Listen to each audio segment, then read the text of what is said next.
Et salut à toutes et à tous, c'est Clément et aujourd'hui on se retrouve dans une nouvelle vidéo dans laquelle je vous présente la caméra de chez Vemotal, la GDV 5250.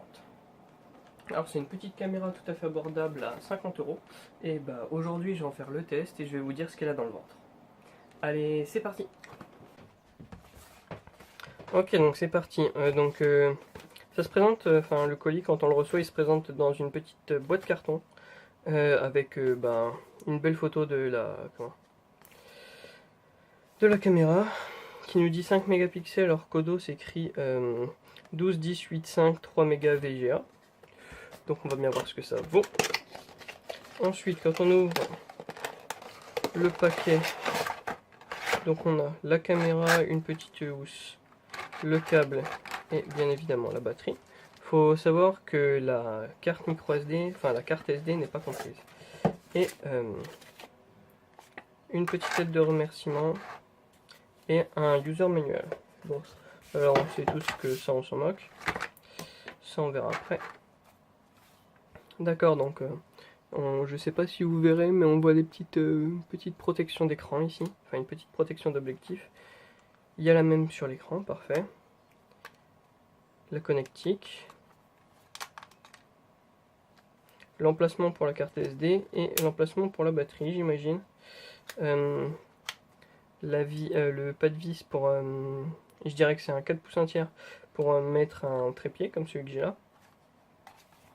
Et ensuite, la petite dragonne. Les boutons seront assez cheap en plastique. Power, mode, ok. Ensuite, j'imagine que, bon, là c'est pour l'éclairage. Ça se voit? Ah oui, il y a une petite lampe. La petite LED pour dire que ça enregistre. Il y a le micro inclus. Le display, le retardateur. Et le bouton pour voir les prises qu'on a déjà faites. Donc moi j'ai une carte micro SD, donc je vais utiliser un adaptateur pour pouvoir utiliser ça. Et ben on va voir ce que ça vaut déjà. Je vais enlever les petites protections d'écran. Hop, je mets sur le côté. Oh, celle-là va être plus complexe, surtout que j'ai pas d'ongle. Objectif en verre ou objectif en plastique, je sais pas. Par contre, c'était pas un papier statique, c'était un papier plastique qui est collant. Regardez. Je sais pas si vous verrez sur mon doigt, mais le plastique est collant. Donc voilà. À voir. Bon. Alors, la batterie.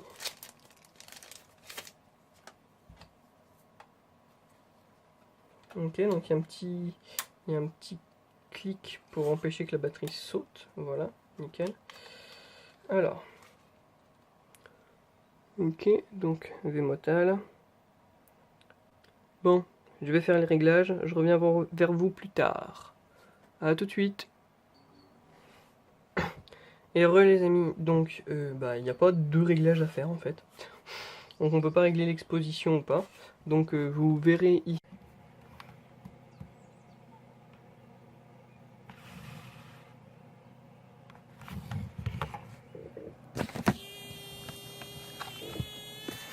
V, c'est moi.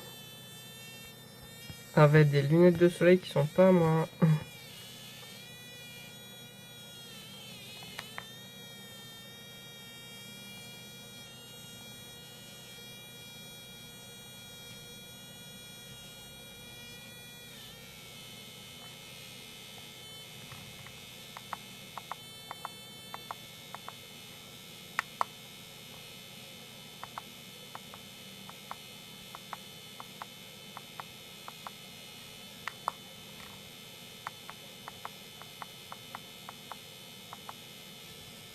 Ici les deux boutons pour zoomer et dézoomer.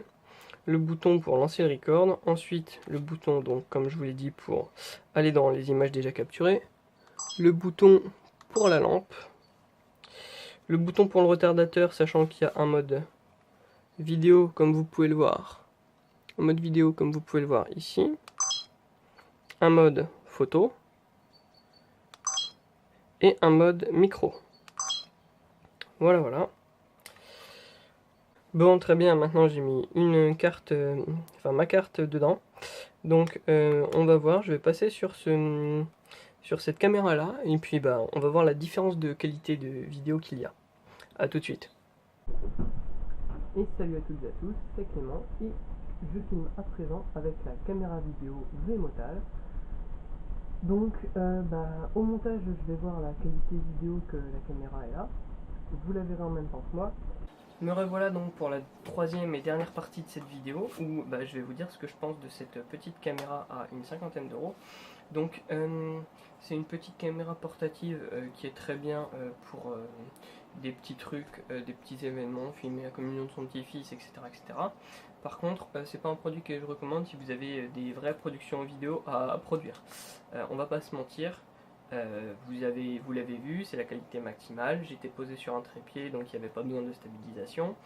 J'ai un bon éclairage, hein, une lampe, le soleil et mes petites LED de derrière. Si vous voulez regarder sur la vidéo de la petite caméra, vous remarquez que par ici, ça scintille comme il faut.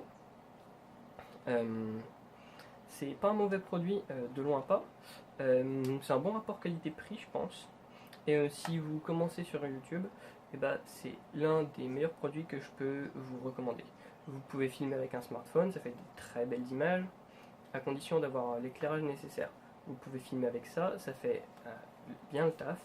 Surtout qu'il y a la petite lampe qui peut faire éclairage d'appoint, qui n'est pas négligeable.